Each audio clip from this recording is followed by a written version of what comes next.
Bien, queremos saludar a todos nuestros hermanos y hermanas, primeramente que son parte de nuestra iglesia bíblica Gracia Sublime, y por supuesto a todos los hermanos también que también nos siguen cada día domingo y que también están siendo bendecidos a través de nuestros cultos dominicales. Anhelo en mi corazón que la gracia del Señor, que su misericordia siga obrando en nuestros corazones, en sus familias, en sus hogares, anhelando y esperando muy pronto poder también volver a congregarnos de una forma presencial. Hoy voy a compartir con ustedes, voy a usar un pasaje del libro de Génesis, en el capítulo 37, versículos 1 y 2, y vamos a hablar de José, por supuesto, y vamos a hablar tres aspectos de José y la gracia de Dios, o cómo la gracia de Dios se manifiesta en la vida de José.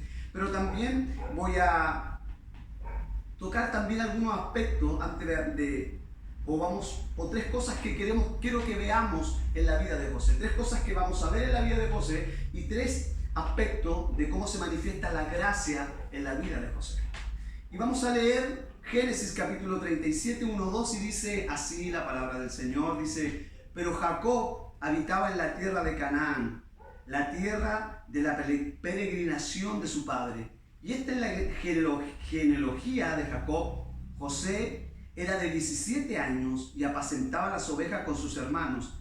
El joven estaba con los hijos de Bilha y de Zilpa, mujer de su padre, y José informaba a su padre las malas famas de ellos.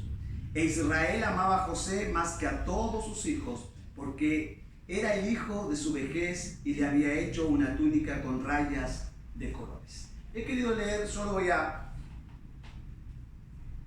basarme solo en el versículo 1 y 2 un poquitito, y vamos a ir hablando acerca de la vida de José. Esperamos que lo podamos hacer muchas veces, poder compartir también esta serie de sermones sobre la vida de José. No sé si lo vamos a hacer paulatinamente o vamos a irlo saltando, pero vamos a ir compartiendo acerca de ello. Antes de todo, entonces quiero invitarles a orar para que la gracia del Señor y también la asistencia de su Espíritu Santo esté en mi vida. Señor, quiero darte gracias, primero porque nos has amado con un amor, Señor amado, incomprensible, Señor. Dios mío, Señor, tu gracia es inagotable para con nuestras vidas, Señor. Es como lo dijo alguien, es como un océano, Señor. Dios mío, Señor, que jamás se termina, se acaba, porque cada vez está siendo llenado por los ríos, Señor. Dios mío de la gloria, por las lluvias, Señor. Es inagotable, Señor. Yo te pido en esta hora que tu Espíritu Santo, Señor, me ayude, me asista, me dirija para poder hablar de tu palabra, Señor, y que tu palabra pueda bendecir la vida de mis hermanos como ya ha bendecido la mía y lo seguirá haciendo. En el nombre de Jesús, amén y amén.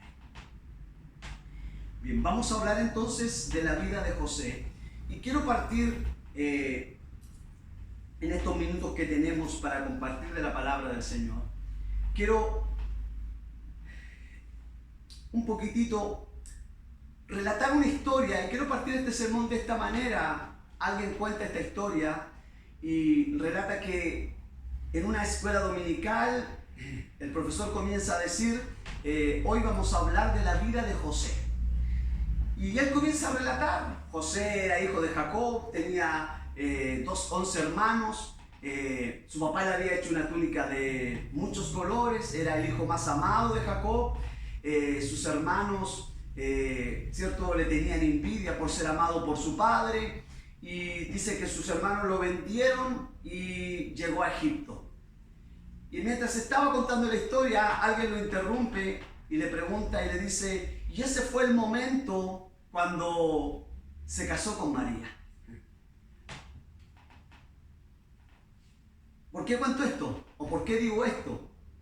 Porque la verdad que esto nos muestra un poco, hermanos, cómo pasamos por alto muchas veces lo que es la palabra del Señor, sobre todo lo que es el Antiguo Testamento. Lo he predicado en otras oportunidades, y cuando hablé acerca de los primeros capítulos de Éxodo, también explicaba que yo no podría jamás entender Éxodo si no voy y entiendo el libro de Génesis. Éxodo, que me habla de la redención, ¿cierto? Pero también, para poder entenderlo, tengo que leer el libro de Génesis. Entonces, yo quiero hoy hablar y decir que toda la Biblia es la palabra de Dios, que toda la Biblia es importante, que toda la Biblia es relevante para nuestra vida. Pero no debemos dejar de pasar por alto la palabra del Señor. ¿Cuán importante es el conocimiento? Y hoy yo voy a hablar de la vida de José, porque la historia de José, mire, ocupa casi la mitad del libro de Génesis. Esta historia de José es muy importante. ¿Por qué? Porque en ella encontramos la gracia de Dios manifestada. José es un tipo de Cristo. José, también en él encontramos el Evangelio. Pero hay algo que también es importante y que refleja la promesa que Dios le hizo a Abraham, que aparece en Génesis 12 y que todos la conocemos, que su descendencia, ¿cierto?, sería como las estrellas de los cielos y como la arena del mar. Y conocemos la historia. Abraham, ¿cierto?, luego Dios le dijo que le daría un hijo, ¿cierto?, y ese hijo fue Isaac, del cual nace Jacob y Esaú, y estoy haciéndolo así de una forma bien resumida, el cual Dios ama a Jacob y aborrece a Esaú. Y de Jacob nacen, ¿cierto?, 12 hijos que los conocemos y sus nombres. Y de ese momento llegamos a Génesis capítulo 13. Y ahora que hemos leído los primeros versículos, podríamos decir, el Señor cumplió su promesa, la promesa hecha a Abraham, ¿cierto?, que su pueblo sería numeroso y que habitarían en la tierra de Canaán. Entonces podríamos decir, la promesa que Dios le hizo a Abraham está lista. Dios le dio muchos hijos a Jacob. Están habitando en la tierra de Canaán. O sea, podríamos decir, aquí Dios cumplió su promesa. Pero cuando yo sigo leyendo del capítulo 37 en adelante, me voy a dar cuenta que hay muchas cosas que tienen que suceder y que pasar en la vida de José. Y cuando yo sigo leyendo la historia de José en el capítulo 37, entonces me doy cuenta, o podría decir, o alguien podría decir, Dios ha olvidado su promesa. ¿Por qué? Porque ellos ya estaban en Canaán, Dios ya había formado un pueblo, Dios le permite a José, ¿cierto?, en este momento que sea llevado cautivo a Egipto, o sea, como esclavo. Y ahora hay hambruna, ¿cierto? Hay hambruna y todos los hijos de Jacob tienen que ir a Egipto. Y te pregunto, ¿dónde está la promesa? O sea, esa promesa que parece cumplida hasta el capítulo 37, pareciera que del 37 adelante esa promesa no ha sido cumplida. José es vendido, los hijos de Jacob se enfrentan entre sí. Y por la hambruna que viene, resumiendo toda la historia, ellos tienen que ir a Egipto por alimento. Sin contar los 400 años que José ni supo que estuvieron bajo el látigo de Faraón. Mira lo que voy a decir. Para nosotros mirar la historia del pueblo de Israel, es fácil decirle, ¿saben? No se preocupen. Estarán 400 años en Egipto como esclavo, pero luego el Señor levantará un hombre con mano fuerte, su nombre es Moisés, que aún no conoce. Y ese hombre nacerá, ¿cierto? Y los libertará, los hará pasar por el Mar Rojo. Luego vendrá Josué, conquistará la tierra donde estuvo su padre Jacob. Y Dios estará con ustedes. Pueblo de Israel, solo tienen que esperar 400 años. Para nosotros es fácil decir eso. Pero quiero un poco mostrarte la sensación que tenía el pueblo en ese momento. Para ellos era que Dios se había olvidado de ellos, que Dios los había abandonado. Y yo te pregunto, ¿se ha olvidado Dios de sus promesas? ¿Se ha olvidado Dios de las promesas que le hizo a sus antepasados? No, Dios no se olvida de sus promesas. Y la prueba de eso es el final de la historia de José, cuando él está en el lecho de su muerte y le pide a sus hijos que le prometan que cuando salgan de ahí, le da instrucciones cómo tienen que enterrarle, guardar sus huesos y cuando salgan llevarlo a la tierra prometida. Eso es lo que dice Hebreos 11:22. Por la fe José al morir mencionó la salida de los hijos de Israel y dio mandamiento acerca de sus huesos.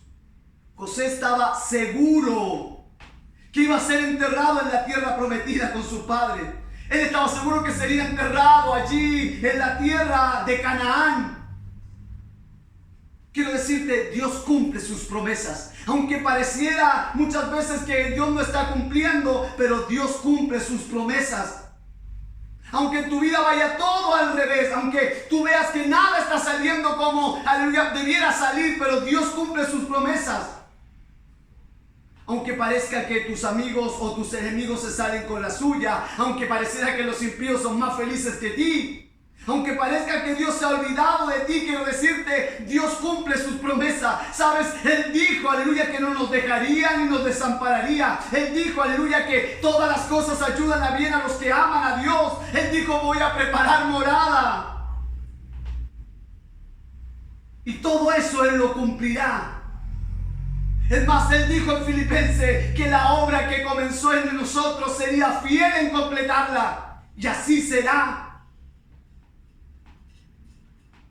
Es por eso que hoy vamos a ver y vamos a ver muchas cosas en la vida de José. Y vamos a ver a través de su vida, vamos a ver el Evangelio, la gracia del Señor. Hay tres cosas que antes de tocar a cómo la gracia de Dios se ve en la vida de José. Hay tres cosas que quiero que veamos. Primero, decir que José es un ejemplo de vida cristiana.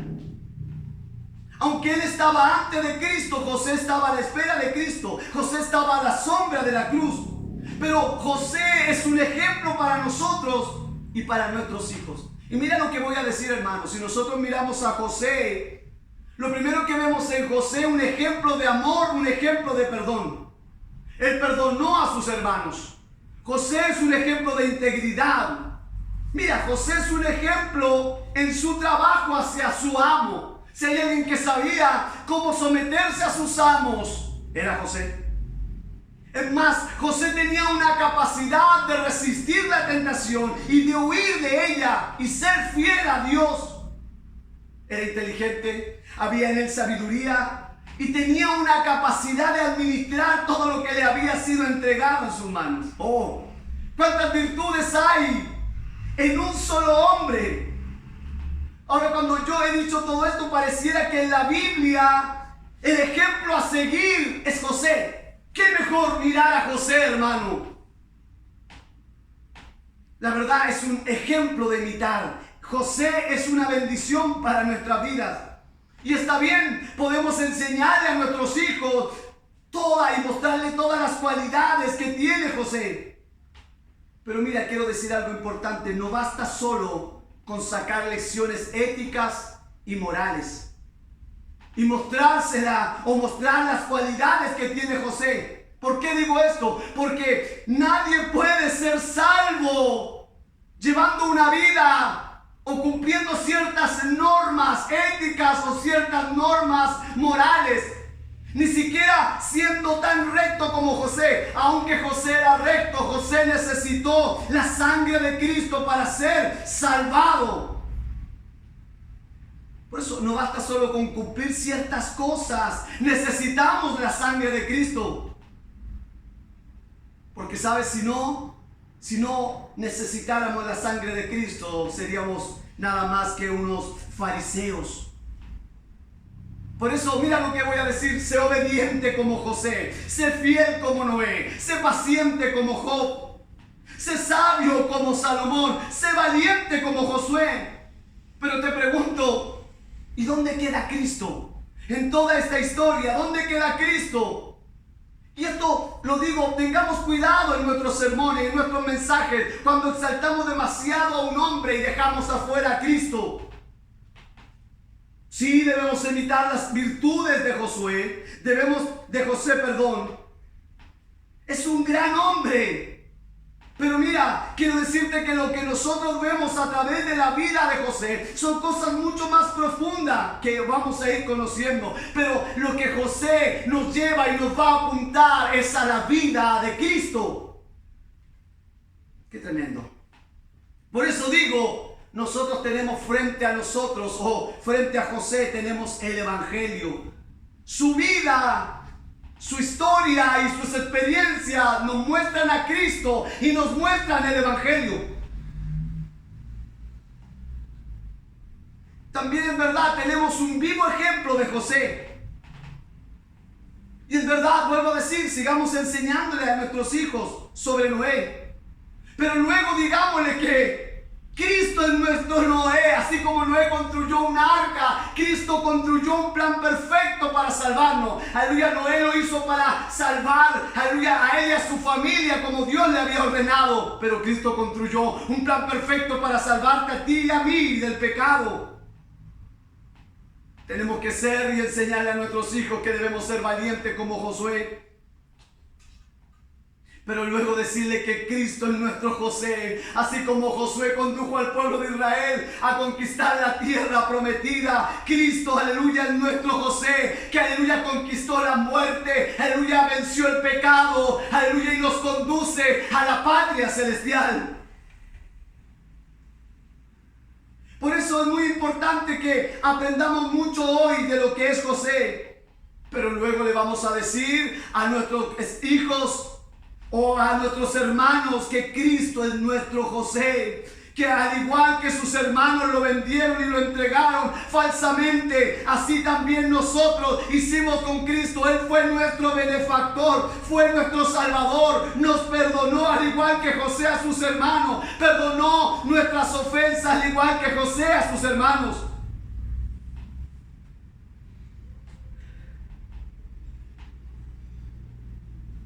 Es por eso que la vida de José nos muestra a Cristo, nos muestra el Evangelio. José no hizo pagar a sus hermanos. Era el momento, era la hora, pero no, él no hizo. Nosotros debíamos pagar por nuestro pecado, pero Cristo no nos hizo pagar por él. Y eso es lo que nos muestra la vida de José. Hay muchos paralelismos entre lo que es la vida de José y lo que es el Evangelio de nuestro Señor. Son innumerables. De hecho, un escritor se atrevió a decir y a contar los 110. Arthur Pym, él dice, hay 110 paralelismos entre la vida de José y el Evangelio de nuestro Señor Jesucristo. ¡Qué tremendo!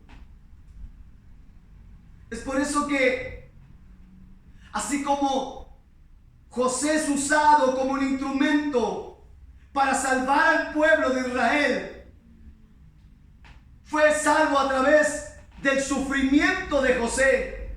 Él tuvo que estar en un pozo, tuvo que ir a la prisión, tuvo que estar sufriendo, ¿cierto? También allí a través de mucho sufrimiento.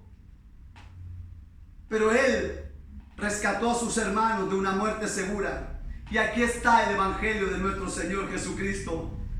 Quiero decir que nuestra salvación no fue a través del esplendor o de un magnífico esplendor, sino a través de la muerte de nuestro Señor Jesucristo, que hoy nosotros somos salvos. Es por eso que en José vemos una maqueta de lo que es el Evangelio de nuestro Señor. En otras palabras tendríamos que decirlo, Cristo es nuestro José, que él siendo tratado injustamente, a pesar de nuestra justicia, él es exaltado a la diestra del Padre y se convierte en nuestro Salvador. Es por eso que hoy no solo vamos a ver o vamos a estudiar la vida de José, sino el Evangelio en la vida de José. Es por eso que José es un hermoso ejemplo de la gracia de Dios. Y mire, quiero decirte, ¿quieres saber de lo que es el perdón? Mira a Pedro, que negó a Jesús 3 veces y lloró amargamente y corrió a los pies de sus hermanos. ¿Quieres saber acerca de la paciencia? Entonces mira a Moisés, 40 años soportando a un pueblo murmurador, un pueblo que se quejaba y se lamentaba, añoraba las hortalizas de Egipto, un pueblo que Dios se hartó y estuvo a punto de destruirlo. Pero hay un Moisés que clama y le pide al Señor que no lo haga. Por eso quieres saber de la paciencia, mira a Moisés. Pero quieres saber lo que es la gracia, y es lo que voy a compartir con ustedes hoy. ¿Quieres saber lo que es la gracia? Entonces mira a José, como Dios tuvo gracia para con él y lo guardó, lo protegió, lo preservó, hizo maravillas con él.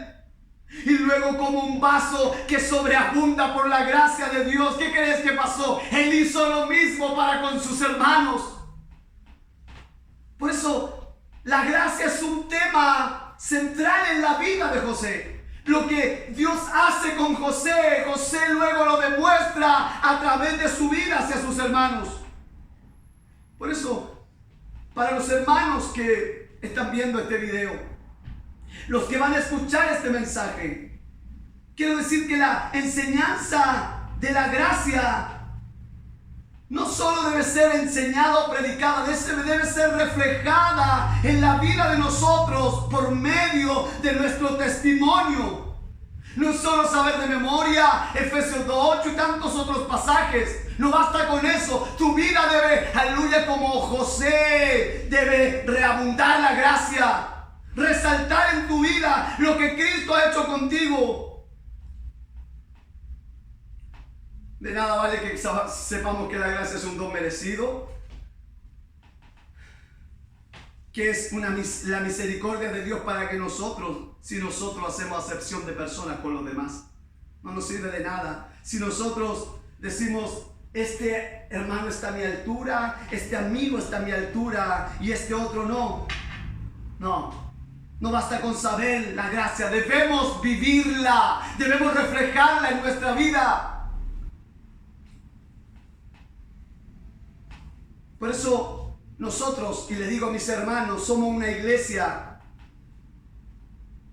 de gracia y debemos rebosar de esa gracia, debemos expresar esa gracia, mostrar con nuestra vida la gracia y la misericordia de Dios. Y esto es lo que se ve.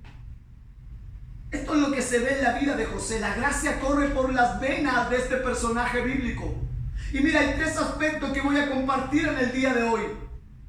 Y he querido avanzar rápido para poder especificar estos 3 puntos que son muy importantes. Y mira, lo primero que voy a decir es que la gracia de Dios se manifiesta en la vida de José en su elección. José en verdad fue escogido por Dios con un propósito.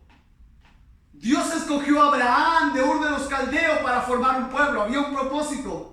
Lo condujo hacia la tierra prometida. También Dios escoge a su hijo Isaac, hijo de Sara, y no a Ismael, que era el hijo de aquella mujer a la cual era la sierva de Sara. No, Dios escoge a Isaac y no a Ismael. Y Dios toma a Isaac para continuar formando ese pueblo y ser portador de la fe. Pero luego Dios escoge a Jacob, rechaza a Esaú, que era su hermano gemelo. Ahora, y después de toda esta historia, y al ver los patriarcas, llegamos que Dios escoge a José con un propósito excelente. Ahora, quiero que nos preguntemos, ¿por qué Dios nos escoge? ¿Por qué Dios escoge a Abraham? ¿Por qué Dios escoge a Isaac? ¿Por qué Dios escoge a Jacob? ¿Y por qué Dios escoge a José? Y te pregunto, ¿es que Dios vio algo en ellos? ¿Dios vio algún mérito propio? ¿Quieres que te diga? Jacob era un embustero. Era un sinvergüenza. Engañó a su hermano y engañó a su padre, pero fue escogido por Dios. Dios lo escogió con un propósito. Y quiero decirte, no es que Dios haya visto algo hermoso en ello, pero fueron escogidos por Dios. En el libro de Romanos se especifica la vida de Saúl y la vida de Jacob. Sin que hubieran hecho obras buenas o malas, Dios escoge a Jacob, conociendo cómo él va a ser. Dios lo escoge para un propósito, pero Dios, aleluya, no lo escogió por las obras que aleluya, Jacob haría, que ciertamente serían malas. No sé si te has preguntado cuántas veces, ¿por qué Dios me escogió a mí y no a mi vecino? Yo me lo he preguntado muchas veces. ¿Por qué a mí, Señor? Yo sé que no viste nada en mí, Señor. O más bien me voy a poner en ese lugar. ¿Por qué a mí, Señor? ¿Qué viste en mí, Señor? Entonces Dios me mira y me responde: yo no vi nada en ti, solo te miré y te amé y te escogí para la gloria de mi nombre. Si tú ves, cuando Dios escoge a Abraham, lo dice el libro de Josué, él estaba adorando a otros dioses al otro lado de allá del Jordán. Abraham, en Ur de los Caldeos, allá adoraba a otros dioses y Dios lo toma con un propósito. Sí, fue un hombre de fe, le creyó a Dios y le fue contado por justicia. Pero en la condición que Dios lo escoge. Quiero resaltar esto, porque Dios escoge a José, un joven de 17 años que pastoreaba las ovejas de su padre. Pero ¿qué había en José? Nada, nada sobrenatural.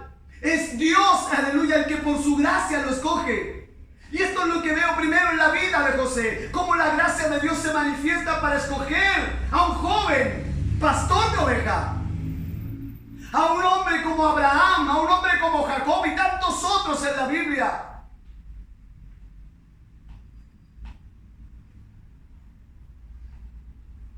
Pero Dios escoge a José.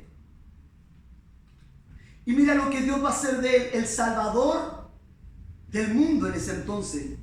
Porque sabes, en esa sequía de todas partes vinieron a José. O sea, José fue un salvador del mundo en ese entonces. Todos vinieron a José buscando qué comer. Un simple pastor de oveja. Así nos escogió Dios antes de la fundación del mundo. ¿Sabes? Dios sabía mi vida y siempre lo digo, conocía lo que yo iba a hacer, pero aún así Él me amó. No había nada bueno en mí.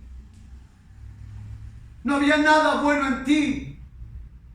Por eso lo primero que veo es la gracia de Dios para escoger a un hombre, a un joven como pastor de oveja. Ve a David, un simple pastor de oveja. De hecho, su padre ni siquiera lo contaba como sus hijos cuando lo presenta a Samuel. No hay otro hijo tuyo. Ah, sí, y estoy parafraseando. Hay uno, pero ese está por allá por el campo cuidando las ovejas. Es por eso que Samuel le dijo: no mires a su parecer. Cuando pone, aleluya, y se le ponen los hijos o los hermanos de David frente a él. No mires lo hermoso, ni lo grande, ni lo alto, ni lo que ven los ojos, porque yo no miro eso. Dios no escogió a David por ninguna capacidad que él tuviera. Dios no te escogió a ti por ninguna capacidad que él tuviera. Solo lo que se ve en ti y en mí es la gracia de Dios, como se ve en José. Solo gracia, solo misericordia. ¿Sabes? Quiero decir que hay personas mucho más preparadas o muchos que tienen mucha más cabeza que muchos pastores y muchos líderes como para, aleluya, preparar un sermón y llegar a la gente. Pero esto no se trata de alcanzar a personas humanamente. Esto se trata del poder de Dios, como dice Pablo, que el evangelio de Dios es poder de Dios. Y Pablo lo dice: mi palabra ni mi predicación no fueron con palabras persuasivas de humana sabiduría, sino que Él demostró el poder de Dios.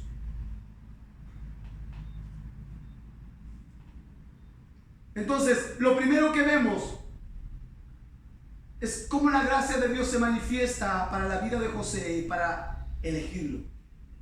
Pero esto es más maravilloso aún. La gracia de Dios, ¿cómo se manifiesta para proteger la vida de José? Este es otro aspecto de la gracia de Cristo que nosotros tenemos que tener o estar consciente. Es que Dios tiene gracia para conmigo todos los días. Mira, porque nos guarda del mundo. Escúchalo bien, cada día nos guarda del mundo. Nos guarda de nosotros mismos. Nos guarda de la tentación. Y al leer la historia de José quedamos maravillados de todo lo que de todo lo que José vive y cómo Dios lo guarda a pesar de todo lo que José vivió en la cárcel. José tuvo una falsa acusación, pero frente a esa falsa acusación vemos la mano protectora de Dios a favor de la vida de José.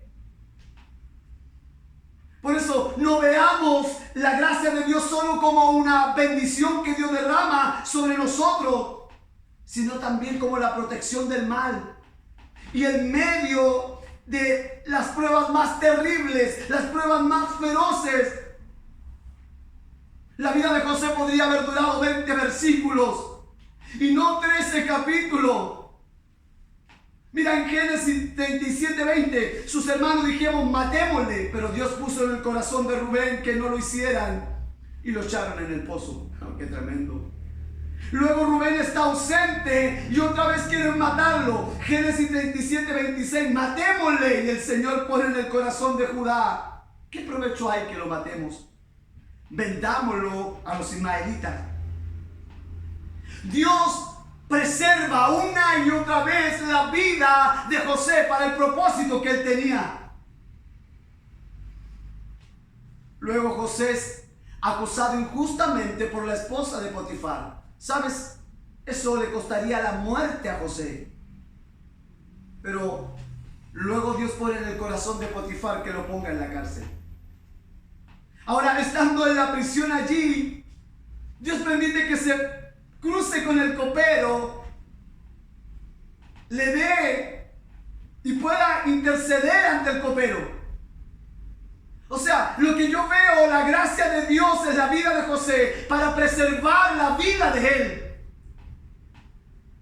Ahora te pregunto, al ver cómo Dios preserva la vida de José, cómo Dios lo va preservando, te pregunto, ¿has visto la gracia de Dios en tu vida ahora?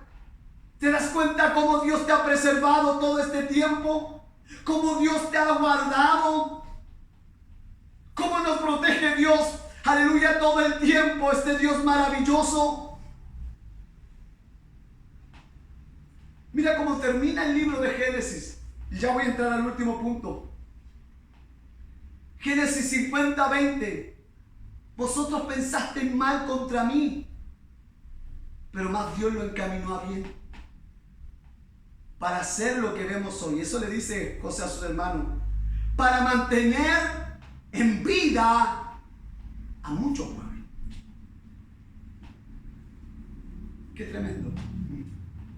Vosotros pensasteis mal contra mí, mas Dios lo encaminó a bien para hacer lo que vemos hoy, para mantener en vida a muchos pueblos.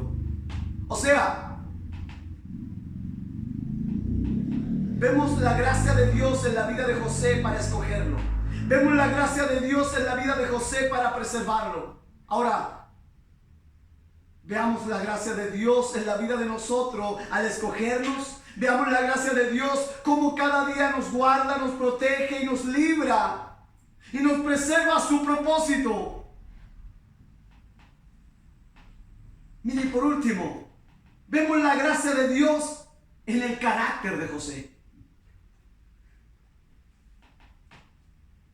No sé si te llama la atención que después que todo lo que José vivió no haya sido destruidas por las pruebas de la vida. Y mira, y déjame tomarme un tiempo para poder mostrarte que la gracia de Dios, cómo obró en el carácter de José, con lo que José vivió, con las aflicciones que él pasó. ¿Sabe? Él tenía muchas excusas para poder, aleluya, hacer ciertas cosas. Pero ¿sabes? La vida de José fue, y aquí vemos la gracia de Dios para con su carácter, como el oro, que cuando lo pones en el horno y está más caliente, más puro es. Más refinado es, más brilloso es, o más brillo da. ¿Saben lo que hacen las aflicciones en la vida de José? ¿Saben lo que hacen estas pruebas en la vida de José? En vez de hacer lo que él se revele, como muchos se rebelan por las situaciones adversas en su vida, como muchos, aleluya, reniegan contra aquel que tanto ha hecho por ellos, Dios. Pero ¿sabes cómo se ve la gracia de Dios en el carácter de la vida de José? ¿Sabe lo que hizo? Las pruebas y las aflicciones, que luego las voy a nombrar, formaron el corazón más servicial, formaron el corazón más obediente al Señor. Aún habiendo sufrido de la forma que Él sufrió. Hermano, ¿te sientes solo? ¿Te sientes abandonado por los que más quieres? José más. Escúchalo bien, te sientes tentado por las cosas del mundo. Pastor, yo ya no puedo más, esta tentación es más fuerte que mí. Quiero decirte que José más. Te sientes pésimo, mal, porque te han tratado injustamente. Quiero decirte, José más. Pero mira cómo brilla, sin embargo, el carácter de este hombre de Dios con las aflicciones. Y esto nos muestra que, aleluya, ¿qué hacen las aflicciones en la vida del creyente? Hacen que su carácter brille cada día más. Mira lo que le sucedió a José. Sufrió el rechazo y los insultos de su hermano. No solo eso, sufrió malos tratos. Fue echado a un pozo. ¿Sabe lo que hicieron sus hermanos? Lo separaron de su familia. Es más aún, lo vendieron como un esclavo. Tuvo que sufrir el ser extranjero en otro país. Ni siquiera conocía la lengua, ni siquiera las costumbres. Sufrió la separación de su madre, la cual nunca más volvió a ver, a la cual nunca pudo ir a enterrar. Creo que hay algo doloroso cuando parte un ser querido. Pero, ¿sabes cuánto dolor hay sobre aquellas personas que nunca más han podido encontrar a su ser querido? Porque o desapareció en el mar, o porque alguien lo asesinó y lo enterró y lo escondió y nunca más lo ha podido encontrar. José sufrió eso en su madre. Nunca pudo ir a enterrar a su mamá y nunca más la pudo ver. La separaron de su madre. Lo separaron de su padre. Y no solo eso, cuando es vendido, llega, aleluya, a la casa de Potifar. Y es acosado por la mujer de este hombre. Es más, sufrió que lo acusara injustamente. Y no solo eso, al ser acusado injustamente, fue encarcelado sin un justo juicio. Y sufrió años en esa prisión. Y me imagino que no era de las mejores. Tiene que haber sido una prisión, no sé, de bajas, no sé, de lo más bajo que puede haber visto para que él estuviera, para estar allí.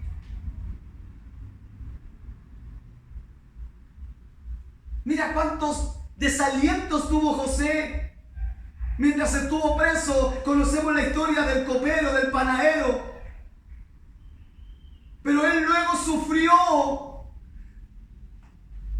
que este copero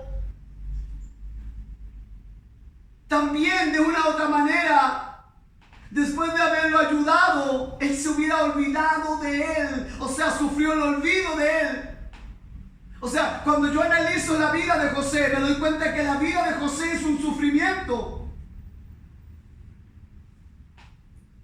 Cuando hablamos de sufrimiento, todos de una u otra manera nos vemos identificados.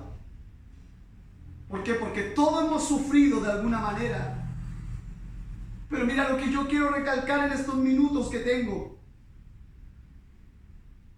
Todo lo que José vivió, todo lo que él pasó, todo el sufrimiento que él vivió, jamás tú vas a ver en estos capítulos, en esta historia, a un José deprimido, No vas a ver, aleluya, y la Biblia no lo relata, un José amargado.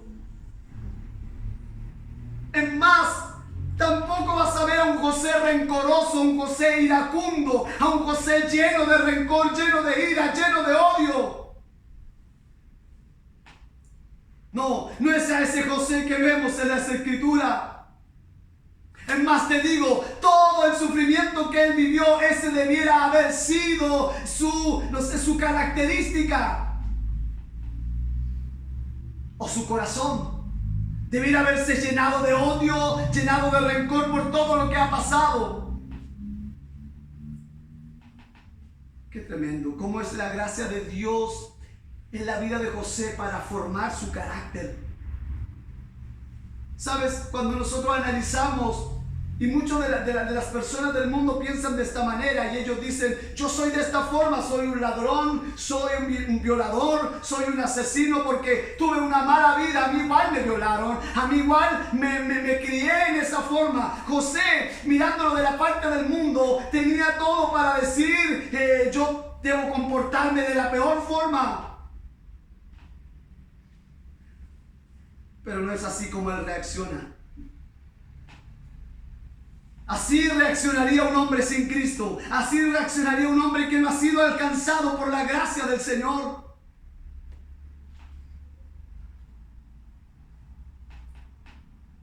Mira, eso es lo que haría un hombre sin Cristo. Eso es lo que haría un hombre según la carne. El faraón tiene un sueño. Quiere que se lo interprete él después de estar tantos años en prisión. Él podría haber dicho, y ahora me piden favores más encima. Después que fue ascendido y tuvo el poder, podría haber humillado a la mujer de Potifar. Cuando sus hermanos vienen para pedir comida, él le hubiera dicho, hey, soy José y ahora van a pagar por todo lo que me hicieron. Ustedes serán mis esclavos. Pero quiero decirte, a pesar del sufrimiento de José, en él no hay rencor. En él no hay odio. Y quizás tú puedas estar excusándote, diciéndote, pastores, que usted no sabe lo que yo he vivido y lo que he sufrido. Pero eso no te da la excusa para hacer lo que tú estás haciendo.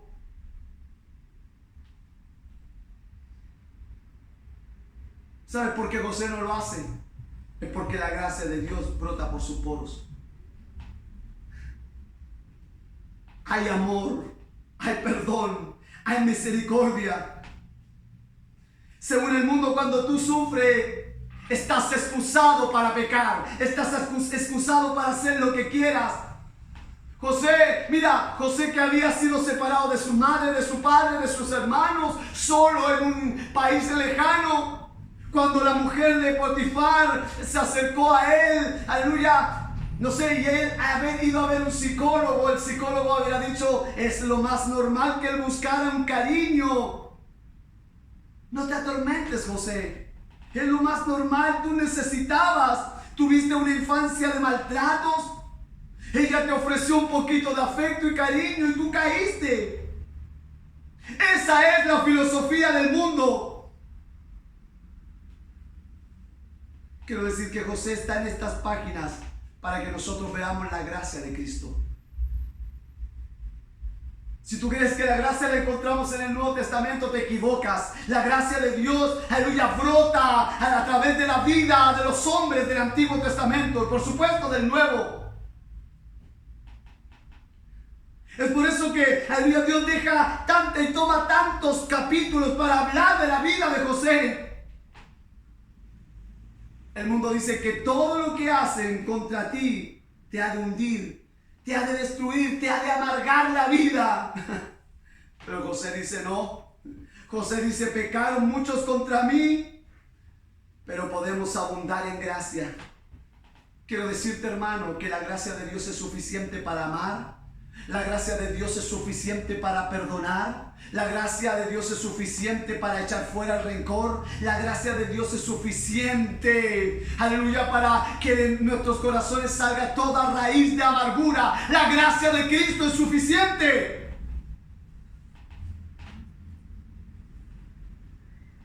Yo veas tu vida así como la vio José en medio de las pruebas. Te invito a que veas que lo que nos pasa, nos sucede, no es un antojo de Dios, no es una pataleta de Dios. Aleluya, lo que te está pasando en tu vida no es un antojo de Dios. Él está formando en nosotros un carácter. Dios está formando algo precioso en ti. Él está formando al Señor Jesucristo. Es como lo dijo alguien que tallaba en piedra unos caballos. Y alguien le preguntaba cómo lo hacía para poder tallarlo y quedar a la perfección. Y él decía, yo saco todo lo que no se parece a ese caballo. Y eso es lo que hace Cristo en nosotros. Él comienza a trabajar en nosotros y comienza a sacar todo lo que no se parece a Él. Hasta que lleguemos a ser como Él. Dios está formando en nosotros un carácter. Dios está formando algo precioso en nosotros. José no pagó las malas obras que le hicieron sus hermanos. Por mal, Él las pagó con bien. Y mira, quiero decirte en esta hora que eso es lo que el Señor ha hecho con nosotros. Y mira, y nos hemos estado en todos estos minutos identificando mucho con la vida de José. Pero ahora quiero decirte la verdad, ni usted ni yo somos José. Quiero decirte que Cristo es José. Nosotros somos sus hermanos que lo hemos maltratado, que lo hemos vendido. Nosotros somos aquellos, aleluya, que aleluya lo matamos en la cruz del Calvario.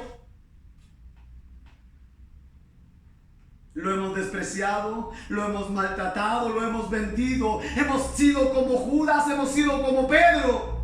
Lo hemos insultado, nos hemos hecho sus amigos. Pero ¿saben lo que hizo Él con nosotros? Al igual que José nos invitó a pasar a la cena con Él. Nos hizo pasar a sentarnos a la mesa con Él. Nos ha, aleluya, perdonado, aleluya, y nos has hecho acepto en el amado. Quiero decirte que cuando los apóstoles rechazaban a Jesús, ahí estábamos nosotros. Cuando los romanos estaban clavando al Hijo de Dios, nosotros ahí estábamos, y lo único que habíamos hecho era despreciar a nuestro Señor Jesucristo. Somos los hermanos de José que hemos vendido al Maestro. Él, aleluya, soportó todo el sufrimiento, pero Él lo único que hizo fue perdonar. Padre, perdónales porque no saben lo que hacen. La vida de José nos muestra la vida de nuestro Salvador. José, aleluya, salvó, preservó, a través de él salvó la vida del mundo en ese entonces. Y Cristo, aleluya, el perfecto José, vino y salvó a toda aquellos, aleluya, que creen en él por medio de su palabra. Qué tremendo. Nosotros le despreciamos. Nosotros lo vendimos, lo maltratamos, aleluya, lo crucificamos en la cruz. Ahí estábamos gritando, suelten a Barrabás y entreguen a Jesús. Pero Él aún estuvo decidido a morir por nuestros pecados. Estuvo decidido a morir por nuestra maldad. Mira lo que dice Romanos 5:10. Y escúchalo bien, y con esto quiero terminar. Porque si siendo enemigos, porque eso éramos nosotros, éramos sus enemigos. Porque recuerda lo que Jesús dijo: el que no es conmigo, contra mí es. Todo aquel que ama el mundo, el amor del Padre no está en él. Nosotros no éramos amigos de Jesús, no éramos amigos de Dios. Y a algunos les suena fuerte esto cuando decimos éramos sus enemigos. Y eso dice Romano, porque siendo enemigos, fuimos reconciliados con Dios por la muerte de su Hijo. Cualquiera osadía, como dice esa palabra, o sea, cualquiera, no sé, tendría valentía al morir por alguien bueno. O sea, cualquiera diría, y podría hacerlo, pero no lo haría. Nadie daría la vida ni por su mejor amigo, ni por el mejor hombre. Pero Él lo hizo por ti y yo, que éramos sus enemigos, que éramos pecadores. Siendo sus enemigos, Él nos reconcilió con su Padre por medio de su muerte. Mira lo que dice ahora. Mucho más, ahora que estamos reconciliados, seremos salvos por su vida. Qué tremendo. Si nos perdonó cuando éramos sus enemigos, imagínate ahora que nos ha hecho acepto en el amado. Seremos salvos por su vida. Hermanos, la Biblia y la palabra del Señor, y hoy a través de este pasaje, nos muestra la gracia del Señor y su misericordia. Quiero hacerte un llamado a que esa gracia que tú has recibido, ese perdón que has recibido, esa misericordia que has recibido, sea la que pueda fluir por tu vida, por tus poros hacia los demás. Mira, si no has perdonado, medita cuánto se te perdonó. Si no has tenido misericordia o no estás teniendo misericordia, medita cuánta misericordia se te ha tenido. Y estoy seguro que al escuchar esta palabra, si tú eres un hijo de Dios, tu corazón reflexionará y pedirá la gracia. Si Dios le dio gracia a José para hacer todo lo que hizo, con todo el sufrimiento, y no, aleluya, tomarse eso para hacer o pecar, ¿cuánto más? Si la gracia del Señor está hoy para con nosotros, para llevarnos a ser como Cristo quiere. Gracias, Señor, en este momento, por este tiempo.